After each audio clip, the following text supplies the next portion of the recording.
And this is a precious picture. Surrounded by pictures, mementos, and now condolences, Jackie and Mark Barden share memories of their youngest son, 7-year-old Daniel. He's always happy. He really was always happy. And very sensitive, but always happy. It shows in the toothy grin he's flashing here, goofing off with big brother and sister James and Natalie at the beach, sharing a special moment with a cousin, and in that picture we all know all too well, shown after the shooting at Sandy Hook Elementary, Daniel missing his 2 front teeth. They didn't just fall out. 2 of them had help out here in the yard. No, not just for hanging tough with the big kids on the soccer field. Daniel was the drummer in the family band and wanted to be a firefighter when he grew up. You kind of get a glimpse into his life. But it's his warm, welcoming spirit that Daniel's family wants to live on. Something good has to come out of this. And that's a little comforting to know. Yeah, it's worth a try. His mom and dad say Daniel was known to leave a crowd to go sit with someone who looked like they needed a friend, lend a helping hand if a person had their hands full, or just hold the door for a stranger. A little gesture like that goes a long way. And so Daniel got that. And so if I think if more people realize that you don't have to go do great big things, just little things, make a big difference. You can do a lot of good with a little gesture. Turns out, those little gestures touch so many in this tight-knit community. It's incredible, the outpouring of support and generosity that we've been receiving. Like from Daniel's bus driver, Gary Wheeler. Daniel and Gary had a special bond, many mornings racing, bus and boy, halfway down the block. Somehow Daniel would always win. The Bardens say just days after he was killed in his classroom, they got a knock on their door.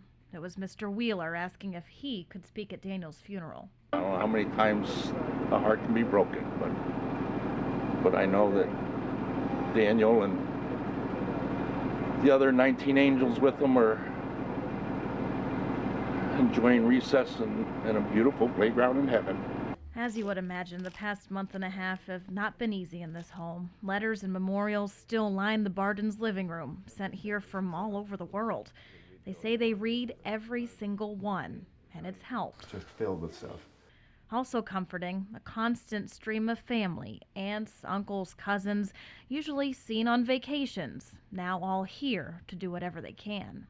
I don't look forward to, going back to life, really, because I feel like in some ways we're in this little bubble. It's very hard when we go out of this bubble. I still can't believe it's the end of January. The Bardens share their sorrow with the other 25 families who have been meeting as a group whenever they can. Because they're all suffering the same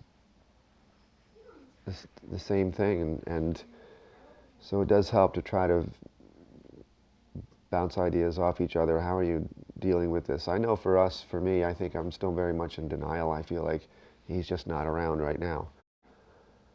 I don't think I have made a lot of progress on getting my head wrapped around forever. Slowly but steadily, this family is trying now to put one foot in front of the other.